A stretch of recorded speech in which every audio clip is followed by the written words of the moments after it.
everyone returns to their dorms, Luo Shuman walks into her room and glances at herself in the mirror. Suddenly, she notices something strange on her face. What looks like an ordinary pimple isn't ordinary at all. It's completely green. Startled, she quickly grabs her makeup kit and covers it before anyone else can notice. At almost the same time, Jung visits the professor's office. The professor casually offers him a drink. Trusting him, Jung takes it without hesitation. Within moments, he loses consciousness. Once Jung is unconscious, the professor begins carrying out a secret experiment. He removes a flower pot containing a very unusual plant. Its glowing roots don't resemble anything seen in nature. Extracting a strange liquid from the plant, he injects it into Jung's body before monitoring the results on his computer. A few moments later, the screen displays a 0% matching rate. Clearly disappointed, the professor stops the experiment and walks away. The truth is, he's been conducting illegal research, trying to discover whether plants can successfully grow inside a human body. Back at the dormitory, Luo K returns to her room and calls out for Luo Shuman, but her roommate keeps making excuses and refuses to come outside. Not wanting to bother her any further, Luo K decides to spend her time painting a portrait of Jung. Conveniently, Jung lives in the building directly across from her dorm, making him the perfect subject. Elsewhere on campus, another female student is taking a shower. Without warning, strange green plants begin spreading across the bathroom walls. Even the water flowing from the shower gradually turns green. Terrified by what she's seeing, she cries out for help. Meanwhile, Luo K finishes the portrait and decides she'll personally give it to Jung. She walks to his apartment and knocks on the door, but no one answers. Of course, Jung is still recovering after what happened in the professor's office. Not long afterward, Jung regains consciousness. Before leaving, he quietly takes the mysterious plant from the professor's office and brings it home with him. Soon, Luo K and Jung finally meet. As they spend some time talking, Jung opens up about his past. He tells Luo K that he once loved a classmate,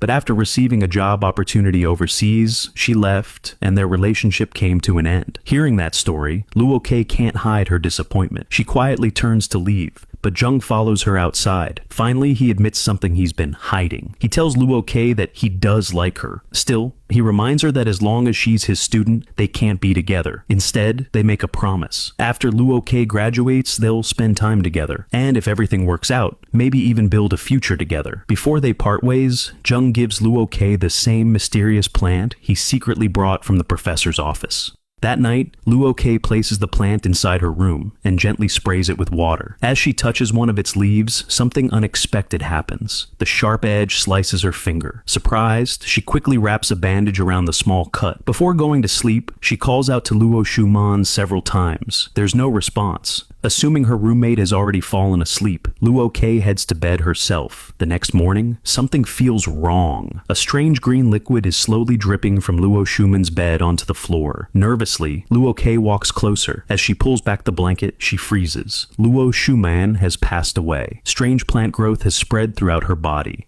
Shocked beyond words, Luo K screams for help. Police officers quickly arrive at the dormitory and begin investigating the scene. After hearing what happened, Jung also rushes over to check on Luo K. Since he specializes in botany, the investigators ask whether he's ever seen plants like these before. Jung honestly tells them he's never encountered anything remotely similar. The police continue questioning Luo K about everything she knows. While giving her statement, she notices a familiar face standing nearby. It's Shu, Jung's former girlfriend. Before anyone has time to process the situation, a campus-wide announcement echoes across the university. A dangerous virus is believed to be spreading among students. Effective immediately, the entire university is placed under lockdown. As Jung walks with Luo K afterward, she suddenly experiences a terrifying vision. Every student around her appears wrapped in massive vines. Plants seem to be growing through their bodies. Even the university buildings look completely covered by vegetation. She blinks, and everything instantly returns to normal. It was only a hallucination. Meanwhile, the police begin searching for the professor, believing he may be connected to the mysterious outbreak. Later, Luo K visits the restroom. She removes the bandage from her injured finger, and her heart sinks. A tiny plant has begun growing directly from the cut. Terrified, she quickly covers it again.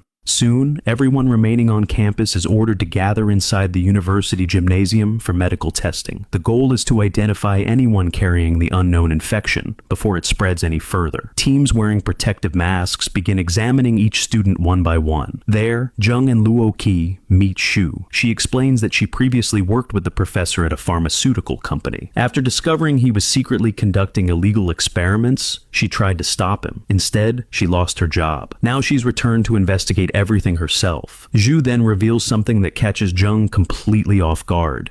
She tells him he's incredibly fortunate. His compatibility with the experiment was 0%, meaning his body naturally rejected the infection. Anyone whose compatibility reaches 100% becomes fully affected by the virus. According to her, that's exactly what happened to the girl in the shower, and to Luo Shuman. Luo K notices the veins in her arm slowly turning green. In that moment, she realizes the truth. She's infected. Afraid of what will happen if anyone discovers it, she quietly slips away and hides by herself. Not long after, Jung finds her. Holding back tears, Luo K tells him to stay away because she's infected. Instead of leaving, Jung steps closer and reassures her that they'll find a solution together. Trying to uncover the truth, they examine Luo Shuman's computer. They discover that someone had been sending her repeated emails, and she had even visited that person's house. Piece by piece, everything starts coming together. Both Zheng and Luo K become convinced that the person behind those messages was the professor himself. They believe he invited Luo Shuman there, secretly exposed her to the experimental virus, and set this tragedy into motion. While they continue searching for answers, teams in protective gear begin moving from room to room, spraying disinfectant throughout the dormitories. Eventually, they reach Luo K's room and knock on the door. Neither of them responds. They both know that if the door opens,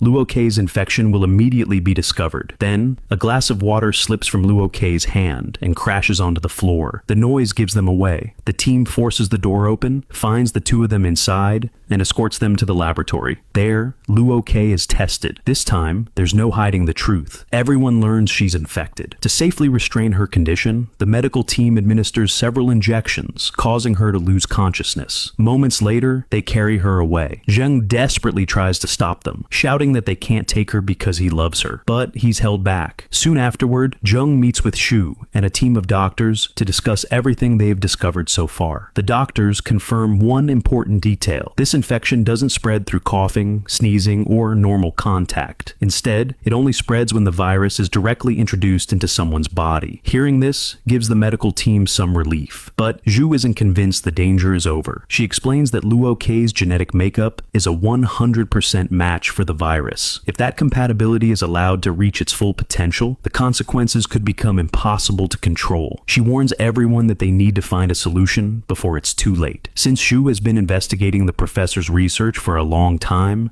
she fully understands how serious the situation is. Unfortunately, the doctors don't take her warning seriously. Shu and Zheng decide to follow the trail left behind in Luo Shuman's emails. They travel to the address she had previously visited, hoping it will finally lead them to the truth. When they arrive, they discover that the mysterious person is exactly who they suspected. The professor. He's quietly sitting inside the building. The two cautiously approach him. Just as Zheng is about to get closer, something suddenly bursts out of the professor's bag. It's a large flytrap-like plant. The strange plant quickly lunges toward them, but both Zheng and Shu manage to move out of the way just in time. Thinking fast, Shu pulls out a lighter and sets the plant on fire. Because the plant is directly connected to the professor's body, the flames spread to him as well. Within moments, the professor's life comes to an end. They had come here hoping he would have a cure. After all, if he created the virus, surely he would know how to stop it. Searching through his computer, they uncover the truth, and it's far worse than either of them expected. According to the professor's research, this virus can never truly disappear. It continues growing once it finds a compatible host. Anyone whose body doesn't match the virus remains naturally protected for life. But anyone whose compatibility reaches 100% faces a completely different outcome. The plant growth will continue expanding without stopping. Eventually, it won't remain inside that single person.